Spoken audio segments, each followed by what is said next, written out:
Morning, everybody. Good morning. I can see some of you. I can see Sean walking away from the camera better than anybody. But this morning, I'd like to introduce to you Pedro and Lucy Dillon. They live in Cupertino, California. We've probably known them probably our whole marriage, I suppose, 22 years. And they've been serving the Lord in a publication ministry, is there, I suppose, their most public ministry. Uh, but we're going to talk about hospitality today. And I didn't ask them, but I sort of thought they've probably, if you counted all the people who stayed overnight in their house, they have thousands and thousands of nights where people have stayed in their houses. And if you asked how many people were to come over for breakfast, lunch, or dinner during the year, they would have hundreds more. And so we thought they were the ideal couple to help us understand the importance of hospitality as we live the Christian life, as we minister to other people. And so I'd like to just introduce you to Pedro and Lucy. They're originally from Argentina, so you might notice an accent. Uh, but Leo and I and Allison and Stephanie love them, and we enjoy being with them when we're traveling. And so we'll just turn the rest of the meeting over to you. Thank you, Trevor. You exaggerate quite a bit when you say thousand and thousand and thousand. We know we have few, but not necessarily thousands. But it's a privilege for Lucy and I be able to share with you guys with Zoom. I don't know any of you, but the important thing is that you are interested in learn something about the scriptures and in this particular day about uh, hospitality. Well, when I start to think about hospitality, I am just review some notes of workshop I did 10 years ago, and the, the notes are actually very good today, even though I are old, like myself. I am quite an old person. Most of you are young and has a life ahead. But when I start to think about hospitality, my thoughts are around families which are invite people for lunch, for dinner, or a cup of coffee. I just learned a few days ago that in certain countries, like Spain, for example, hospitality means invite somebody to a restaurant more than to receive them at home. But not necessary for everybody, but maybe because the circumstances they go through. But talking with people about the subject, I realized that uh, really hospitality is much more than just have somebody to have a cup of coffee or a dinner. It's a much deeper context than just have something around the table, which is important too, but it's um, something like it has to do with your attitude as a family, how you interact with people who you are around. If we, if I ask you if your church, talking about how our church related to people, if we say that if your church is an hospitable church, in other words, when somebody go through the door, uh, everybody look him or her, what's this guy doing here? Or it's, oh, we have a visitor, that's great, and welcome him. Because sometimes when somebody come to our door or at the church, we have the attitude of what happened with this guy? Why came? It's strange. What he wants to get something from us. And really, that is not the attitude of hospitality. But uh, I assume we can say that the churches you are in fellowship with are in some way hospitable churches. When we visit churches, not many places, but we really feel the hospitality. One time when we went to a conference in Italy, and we don't know anybody there, but the hospitality was just great. We just feel home.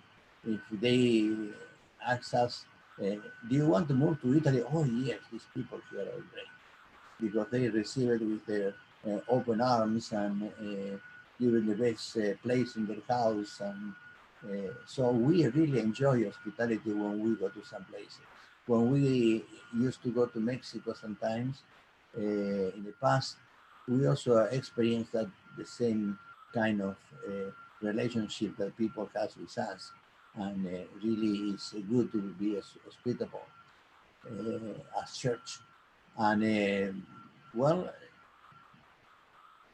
if a church is hospitable, means the family at the church supposed to be hospitable.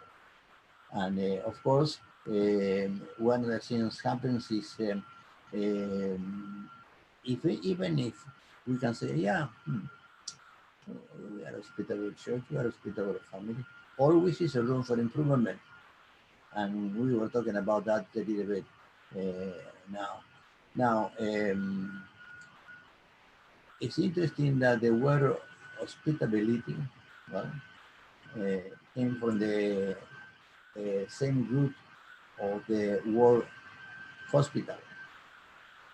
And the reason why I try this in consideration is that our house, if it's a hospitable house, need to be like a hospital that people come with their difficulties or their trouble or their whichever situation they have, and they have kind of a cure being with us at home.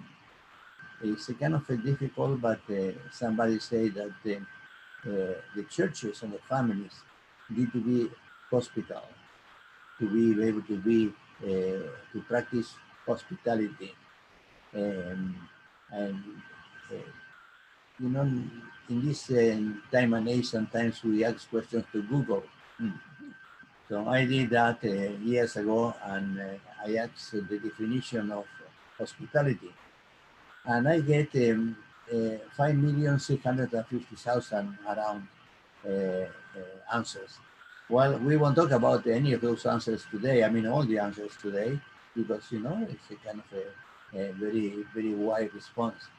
But one of the response I get from Google was it's a cordial reception, kindness, and welcome guests and strangers. Hmm. And welcome guests and strangers.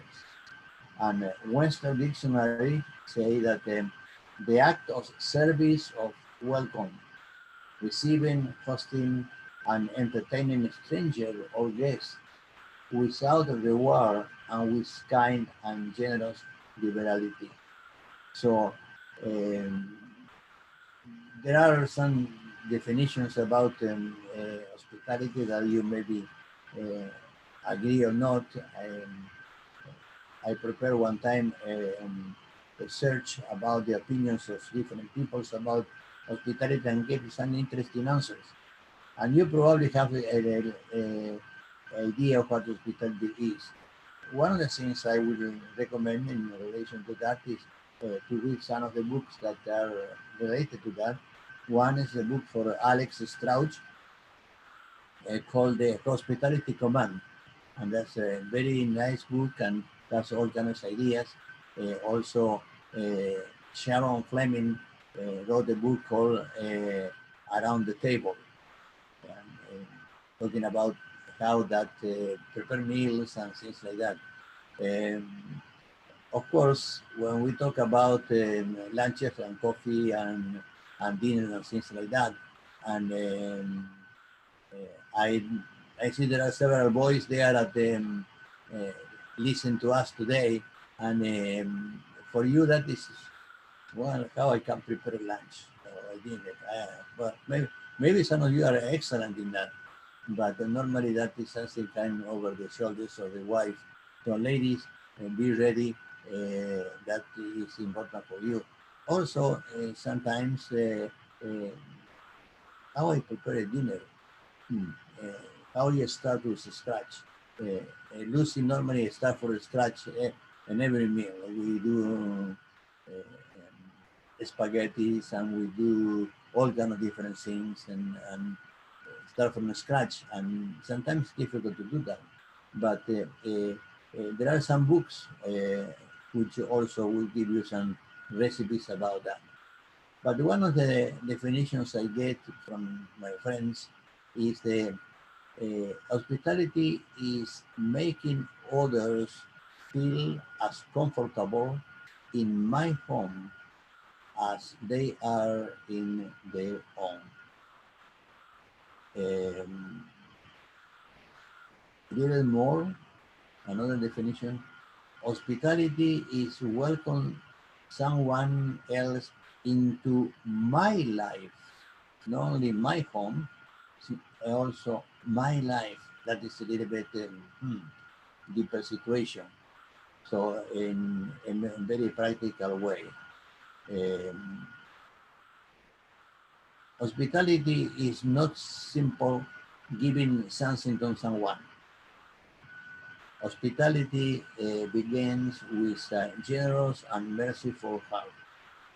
Um, hospitality is not invite somebody to uh, watch a new TV series or a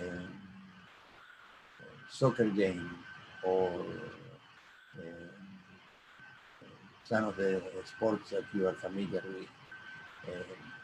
Can be included, can be included, but it's not necessary that. Hospitality is not a brand of vitamins you can buy in the store or order through Amazon. Maybe they offer something like that, but doesn't work. And even the books I mentioned to you by Strauss or Fleming doesn't mean, oh, I read a book and I will be hospitable after that. That's great. No, it's something different. Realize that hospitality is a verb. Verb means an action. Like a love is a verb, hospitality is a verb. What the Bible said about hospitality? Well, we have some several things, but one of them is the samples we have. You remember Abraham? He didn't know, but he was hosting very important people that he didn't know at that time were kind of angels or something like that. How about the Good Samaritan? Hmm. He can walk around and say, well, this is not my business, really. He's bloody. I will get very, well, really, why am I supposed to help the guy? But he did, and he showed very kind hospitality to him. How about Peter's home? He invited the Lord and the other ones to his home, even if his mother was sick, but he opened the home, uh, the home of Martha and Mary and Lazarus. Oh, the scriptures say that the Lord, after a busy day, they went to Bethany to rest at the home of Martha and Lazarus. Even Zacchaeus, he wasn't necessarily initiated the hospitality, but when the Lord say, "I want to be in your home tonight," he can say, "Well, you know, uh, I am not prepared. Uh, I, the people here don't love me. Why I will have you in my home?" But he didn't say that. didn't make any excuses when the opportunity came. The author of Hebrews says in chapter 13, verse 12, verse 2, do not forget to entertain strangers and share with God's people who are in need. Practice hospitality. That is Romans 12:13. So it's a commitment, it's commandment from the scriptures. And what we do with the commandment of the scriptures? We do one or two things. We disobey it or we obey it. So to have hospitality is something like we need to practice because it's included in the scriptures commandment. In Matthew 25, the Lord say, well, I was hungry and you gave me something to eat. I was thirsty and you gave me something to drink. I was a stranger and you invited me. I need clothes and you clothed me. I was sick and you looked after me. I was in prison and you came to visit me. In this particular verse, the Lord said that you gave me something to eat, you gave me something to drink, you invite me in, you clothe me, you look after me, you came to visit me. And if we go to James, we say that in chapter 2, suppose a brother or sister is without clothes and daily food. If one of you say to him, go, I wish you well, keep warm and well fed, but that's nothing about his physical need. What good is that? So if some of you are planning to work in the context of a church and exercise some kind of leadership, maybe you don't know right now, but maybe the Lord raise you up to be some kind of leader, can be a Sunday school teacher, can be even an elder in a local assembly.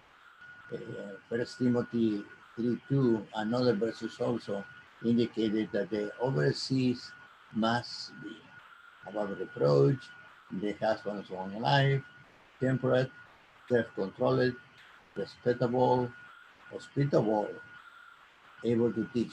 Interesting that they put at the same level, uh, able to teach with hospitable.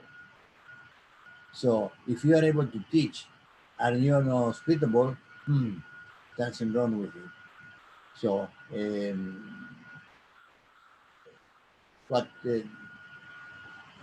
need to happen to be hospitable is not something like it's, oh, today I will start to be hospitable. So I will invite somebody to my home, well, or to my place. For single people, sometimes that is difficult because they don't have the same situation that the couple or family. We have 3 children. They are already grandparents. But anyway, when they were young and they were in high school, always they invite people to our home, to their home, and just to for anything. And the young people need to be free to invite their friends to their homes.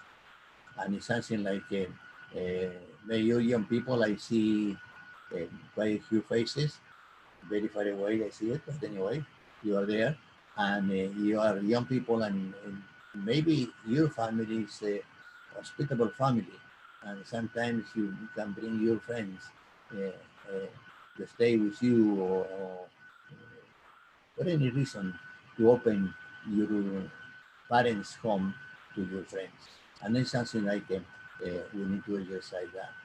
Uh, so the first attitude to be really hospitable is to have an open heart to that. We, we don't remember if one time we say, well, I am sure we didn't do that. I say, oh, from now on, we will be stupid. I am sure we didn't do that. But the things come around and we just, all right, yeah, come in. And sometimes we have very interesting things that we can tell you about things that happens. For example, around 2.5 years ago, our daughter said that a friend of her has a daughter who need to have surgery at Stanford Hospital here. And our daughter said, well, they don't have a place to stay. I mean, the one who will be in the hospital will be in the hospital, but the mother and the husband, where they can be. They ask for to find, if we can find a hotel or something like that. Okay. Well, they can come to our home. We never met them. We know they are believers, but we never met them. And when the thing happens, is they came, but in the beginning, our daughter didn't know that they have a dog. And it's a kind of a service dog that they need to be with this lady who was in the hospital. But the dog can be at the hospital, so the dog need to be in some place. So we aim to have a dog in our home, and in the beginning the dog was a kind of a strange addition to the family, but very soon he get used to, and we love the dog and play with the dog, and the dog was very happy with us. They were with us for 2 months. Eventually, this young lady who was surgery in Stanford went to be with the Lord. But anyway, it was an experience we have, didn't plan it, just coming, and we simply accept that from the Lord. And we have other experiences like that, that somebody send us some friends, and they come here and say, well, we will spend a few days here. Do you know any hotel where we can stay? And what you can say when that happens? No? Well, we have rooms to stay with us. So there are many experiences in that way that the things just come to us. We didn't look. Is anybody here who wants to be in our home? Please come. No, just the Lord send the people to our home. So this is, generally speaking, some comments about hospitality. So, if you have any comments or any questions, Lucy has the answer.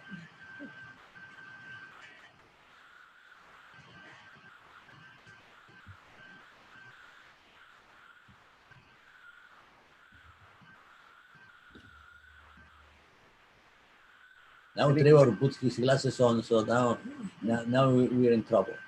Yeah. Does anybody have any questions for Pedro and Lucy?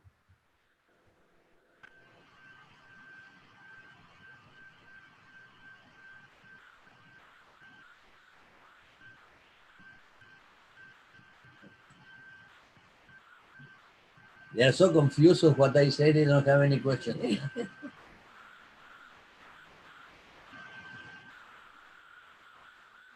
I liked your comment, Pedro. It's more than inviting them for food or a drink, it's inviting them into my life. And I thought that was a very good comment. Okay, I have a question, or just, I guess, a request. If you would talk to us about some of your spiritual conversations and some ideas that way.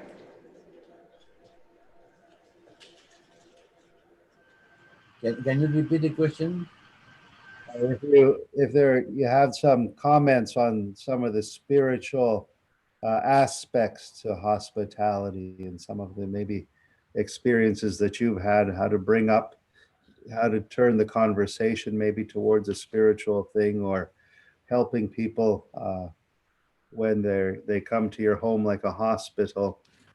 How do you move the conversation along sometimes to where the more important things sometimes in people's lives are? Um, well, most of the time, around the table is where you have the opportunity to talk with people, and many times it's believers that come, and it has helped us in our own family when our children were younger. We had lots of people that are believers that were in our house, and many servants of the Lord, like Trevor and Leo, have been in our house, and many others. And the conversation usually is around the Lord and the lives that the Lord has allowed them to have, and how to serve Him, and experiences. And that has been a very good example for our own children, because they learn how other people are, how they love the Lord, how they what they are doing to serve Him, and that also is something that not only helped us but helped our children. Also, like for many years, my parents lived with us, and my father wasn't a believer, but he was always with us in our conversation and our time together. And even one time, a couple from Argentina, also a missionary, stayed with us for almost, I don't remember, it was 1 or 2 weeks. And he was older and made a good friend with my father, and he led him to the Lord. So that was blessings that we had, that the Lord brought to our homes, because we would open our house, our homes, to these people. So this is part of it. You don't have to plan like, okay, I'm going to have a preaching over something so we can be spiritual. We are spiritual because we have the Lord in us, and our lives will reflect that in every aspect of our life. We just don't plan to do it. It just comes natural. Yeah. And we need to be patient sometimes, because some people bring subjects that we are not interested in it, and how we can uh, change that to spiritual matters.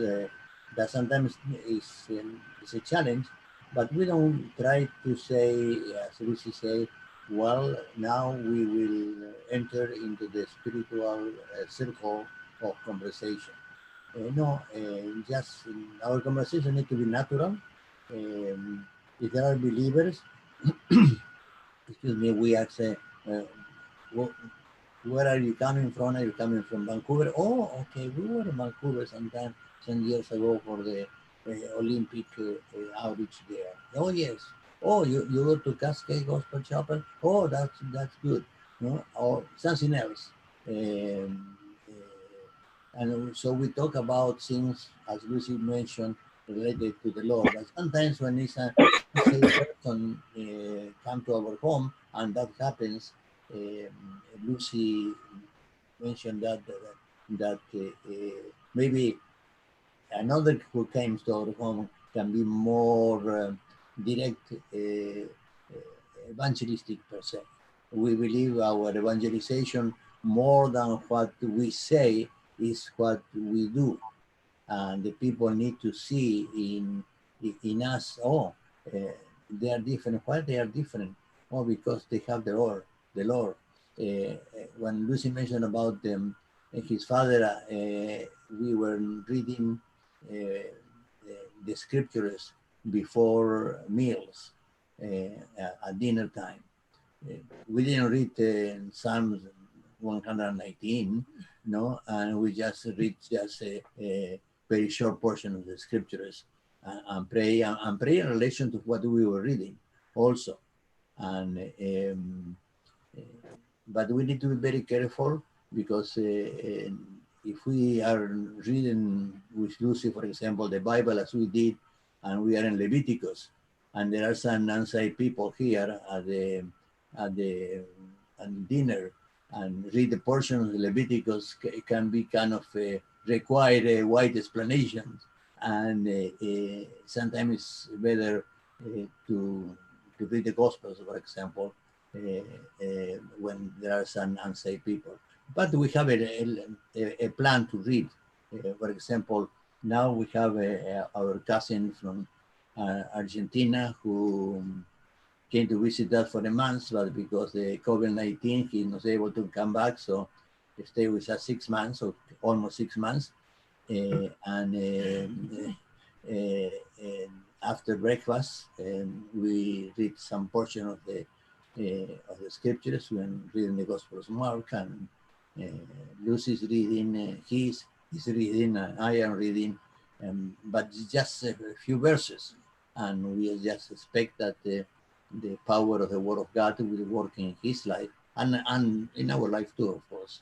So I don't know if we answered your question, but the thing is need to be natural. If something is forced and say, for example, I am interested in know where you will go if you die today. That is not a question for a dinner time, no. That can be very forceful, no. But talking about, oh yes, we are working here in the church and we are doing this one, this one. That is a testimony which can be attractive to people, but we need to be sure also. One thing which is very easy to fall in it is to be sure we don't practice the gift of criticism, because that is not a gift. That is just the other end of the spectrum, because we can say, oh yes, and talk about whichever, because we always has room for criticize others, as others has room for criticize us, but that is not healthy. It's not healthy for me when I criticize somebody, even in my mind. So we need to be very careful about don't expose our guests to criticism of other people.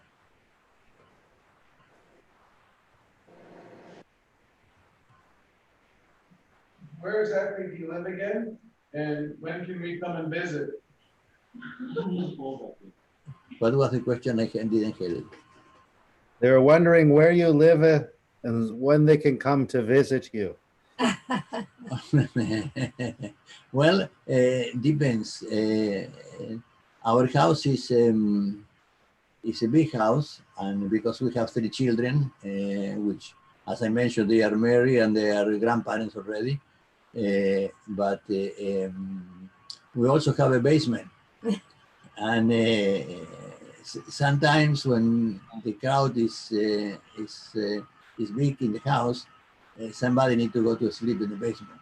But we have there some comfortable sofas and things like that, and every times we went to sleep in the basement to leave our room for somebody. You can come anytime you want. We are in a good, nice place. Well, right now, I don't know if you can call it nice. It's fire all over the place in California, but we are in the Bay Area, in where they call it the Silicon Valley. We're very close to Apple headquarters, and a lot of people that work in that kind of business. And we've been here since, 1964. So it's been Maybe, 56 years that we live in this country and we live in this area. And we welcome anybody that's passing by, or if you want to stay for a few days. Yeah, that's one of the things why we are hospitable is because Pedro always invite everybody he knows to come over visit. And I do too. We enjoy it. We really are it's a blessing for us to have people over. I remember one time a group was going from Oregon to Mexico, and they were, I don't remember, they were 9 or 10. And they wanted to see if they could stop in our chapel and spend the night there. And we thought, what are they going to do there? You know, they don't have showers. They have to go out to need something, and they come back from Mexico tired. So we told them, you can come to our house. So they did. And that time I remember some of them slept downstairs in the basement, but it's a nice basement. We worked there, all our printing stuff was there, but we also have a nice area there where they can rest and have and sleep. And it was wonderful. It was wonderful to see all those young people that were ready to go serve in Mexico for a week. When they came back, they just could not wait to go take a shower and go sleep because it was tough. The time in Mexico, it wasn't. They probably didn't visit Trevor in his house. It was a place that they had to sleep in tents and things like that. So, yeah, that's blessing that we receive because the Lord allow us to open our home.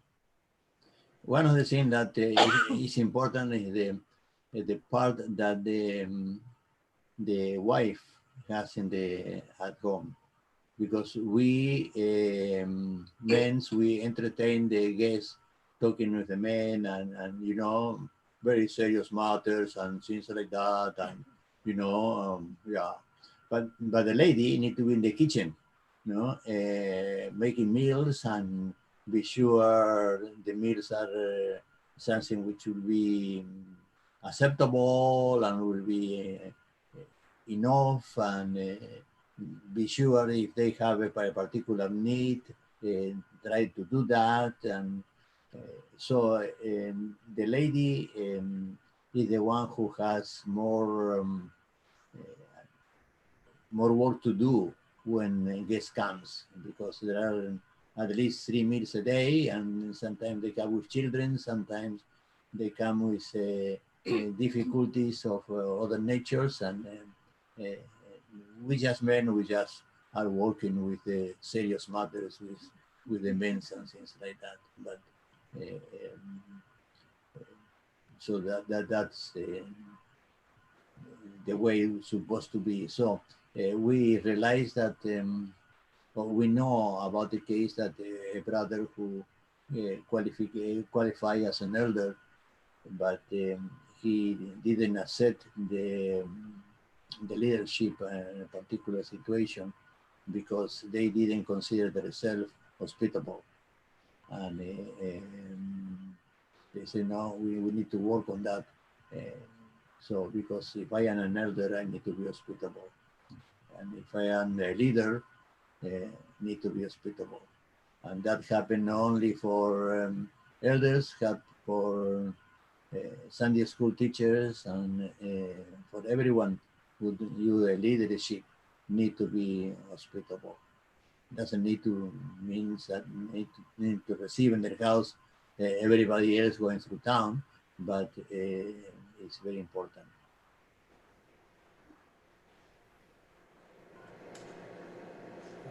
Hey, I've got a question here.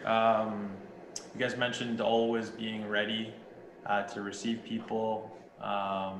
You mentioned all the preparation that it takes to going into things like having people over to your home and the thought put into it. How do you balance being ready and your own spiritual lives and the fatigue that comes when people come. I mean, it's a lot of work, right? It's not like preparing meals and washing clothes and making sure the house is clean. It's a lot of work, right? So how do you balance all the work that goes into it and staying rested, where so that when it's not like, oh, we have so and so coming, it's a lot of work, it becomes a burden. You know what I mean? How do you balance that rest and the joy that it is to have people in your home? Maybe you can speak towards that. Does that make sense? Yeah, it's a good question. Lucy will answer. Well, they say that you have always be ready. And if you want to have the house perfect and everything in order before invite somebody or before somebody comes, usually you will not have too many guests because our life is busy, yeah, probably you see some of the shelves in the back here where we are is where Pedro does his work, and he's here most of the day printing, uh, working in the computer, answering emails, and I help him. We put sometimes I help him when we bind books, when I have to write letters. We try to do everything, but when we have company, kind of the schedule changes a little bit because I have to be more prepared to, dinner time comes and people are expecting to sit at the table and we need to eat too. So it takes more time, and then you kind of dedicate yourself to make the guests to feel at home. But at the same time, you have to let them be. They probably need to do their own thing. They want to go out and see places. Sometimes now that we're older, we have a little excuse to say, well, we get too tired to go all day. Why don't you go and do some tourists, and we stay here, and when you come back, we'll wait you for dinner or whatever. But yeah, it's something that you have to kind of jiggle, to get and see what you can do to make the people feel at home. And then you can also ask them to help, if you need something. It's hard to explain. It's just that, just get used to that you have, instead of being just the two of you or the three of you, now there are three more people, and sometimes you don't have the accommodations, extra room, and you understand, but sometimes you're privileged to have an extra guest room and you can have people there. So everything it goes like, every as you can, you do your best, but you are ready to receive the people that need to be in your house or want to be in your house. I have one of great grandchildren going around here. Also, Tim, we don't always have to do a roast beef dinner or something.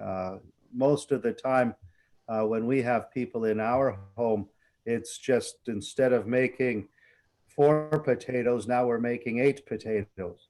Instead of making 2 steaks, now we're making 4 steaks. And so we're not, sometimes there are special occasions, of course, and you do a little bit fancier. But a lot of time it's just sort of multiplying what we normally have. So it's not a big change. I know some people like to have fancy meals, but I don't know anybody that has fancy meals at the hospital. Yeah. You get hospital food, and you get much better food at Pedro and Lucy's house. And we always say you can add a little bit water to the soup, and make it. One of the things that we learned through the years, and we are learning now too, is we need to be flexible. We need to be firm in our believing, but we need to be flexible in how we guide our life every day. We have priorities. I assume you guys do, and we say, "Oh, today I need to do this and this and this."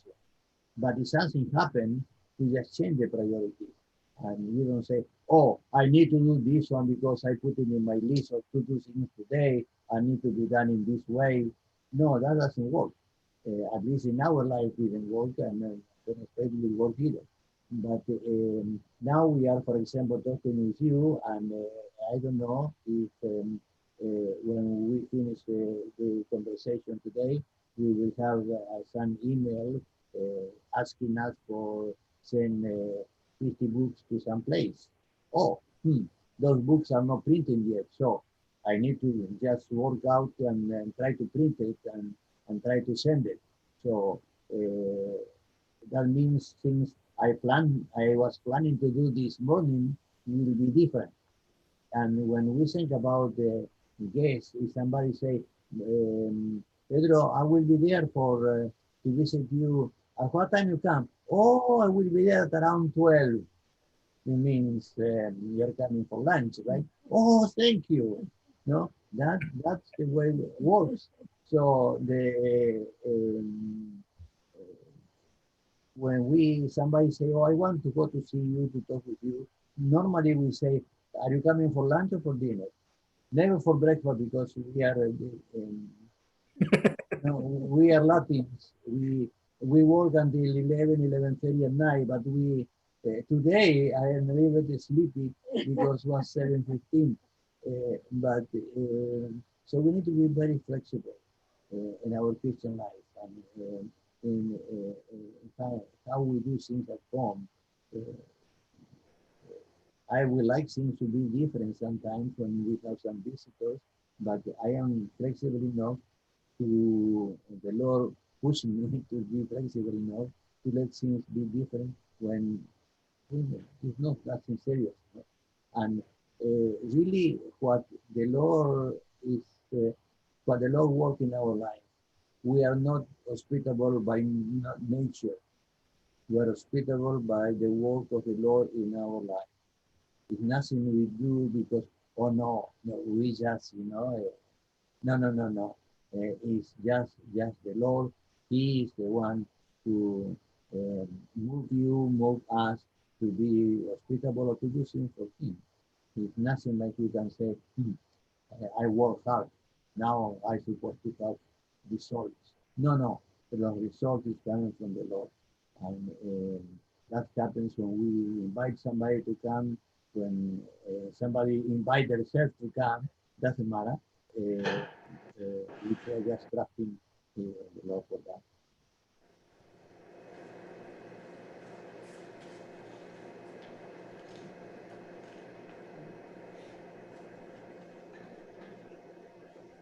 Any other questions or comments this morning?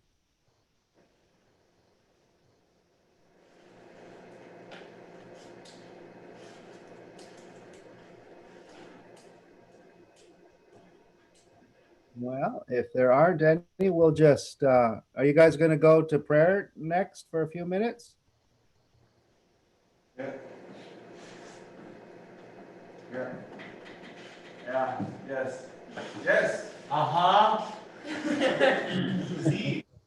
I'll just close this meeting off and with a word of prayer. Thank you, Pedro and Lucy, for being with us this morning and waking up a little early and even before your great grandchildren arrived. Thank you very much. We appreciate it, and we'll just end in a word of prayer. Father, hospitality is one of those missing jewels in a lot of church life. And our prayer is that you would encourage each and every one of us to add that jewel into the local church some way, somehow, whether it's inviting somebody for a coffee or accepting an invitation or inviting them along to something that's going on or to a meal in our homes, inviting our friends into our homes and make them feel at home. Help, we pray, and add and restore this jewel to your church. And so we just thank you for your word this morning and for Pedro and Lucy and their help to us. And we just ask your blessing on them. Bless the 24 campers who will be here this morning. We ask that you would speak to their hearts, help Bob and Elaine as they share with the children. Help all of us to be attentive to the children. And our prayer is that you would save children this week. Our prayer is that you would build others up in their most holy faith. And so we just commend the day again into your hands. In the name of the Lord Jesus Christ, we pray. Amen. Thank you very much. We would like to invite you to breakfast now, but sorry that you can come. We can have a virtual breakfast together.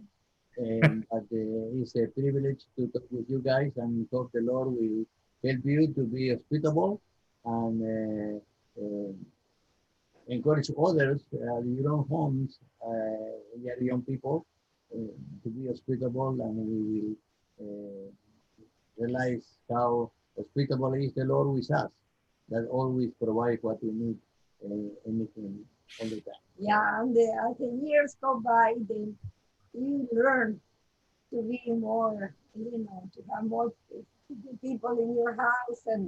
But I remember when I was just married, I just didn't have the place too big and didn't know how to cook very well. But I was learning, and I was willing to let the Lord use us, and He did. So just ask Him to help you to serve Him in any way He wants you to. Thank you very much for listening to us, and we hope that it helps in some way. And Lord bless you. when you learn, when you hear our English, you automatically learn some Spanish. So thank you very much for being with us this morning. Muchas gracias. Nada. Tengan un buen día.